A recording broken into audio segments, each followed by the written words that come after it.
Revelation 21. And I saw a new heaven and a new earth, for the first heaven and the first earth were passed away, and there was no more sea.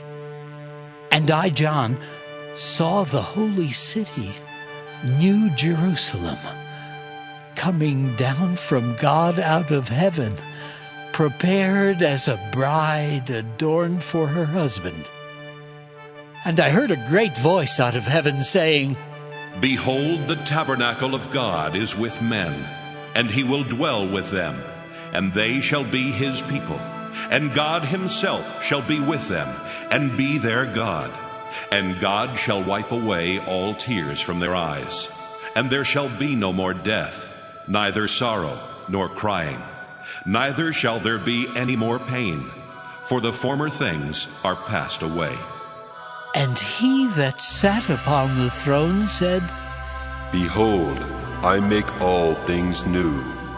And he said unto me, Write, for these words are true and faithful.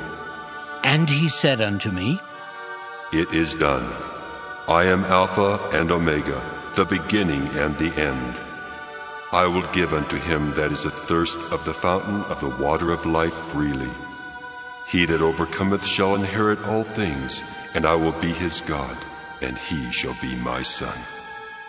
But the fearful and unbelieving, and the abominable and murderers and whoremongers, and sorcerers and idolaters, and all liars shall have their part in the lake, which burneth with fire and brimstone, which is the second death.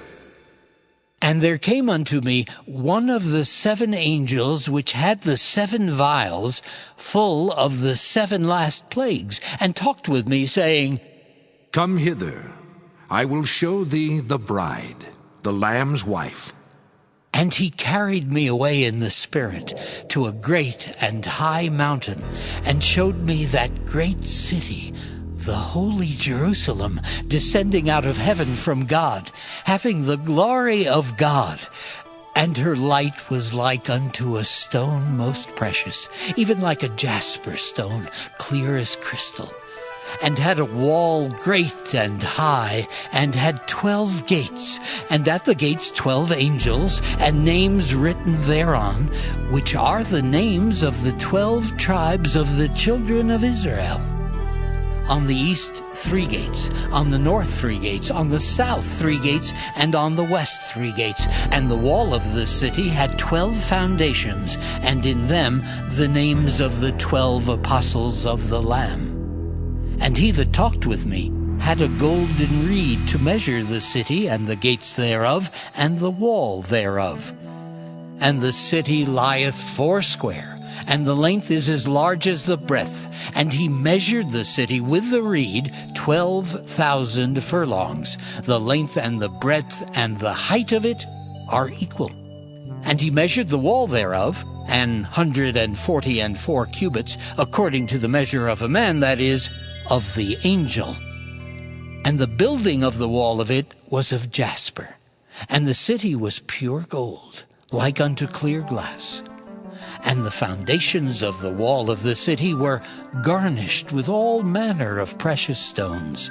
The first foundation was jasper, the second sapphire, the third a chalcedony, the fourth an emerald, the fifth sardonyx, the 6th sardius, the 7th chrysolite, the 8th beryl, the 9th a topaz, the 10th a chrysoprasus, the 11th a jacinth, the 12th an amethyst. And the 12 gates were 12 pearls. Every several gate was of 1 pearl, and the street of the city was pure gold, as it were transparent glass. And I saw no temple therein, for the Lord God Almighty and the Lamb are the temple of it. And the city had no need of the sun, neither of the moon, to shine in it, for the glory of God did lighten it, and the Lamb is the light thereof. And the nations of them which are saved shall walk in the light of it, and the kings of the earth do bring their glory and honor into it, and the gates of it shall not be shut at all by day, for there shall be no night there. And they shall bring the glory and honor of the nations into it. And there shall in no wise enter into it anything that defileth, neither whatsoever worketh abomination or maketh a lie, but they which are written in the Lamb's book of life.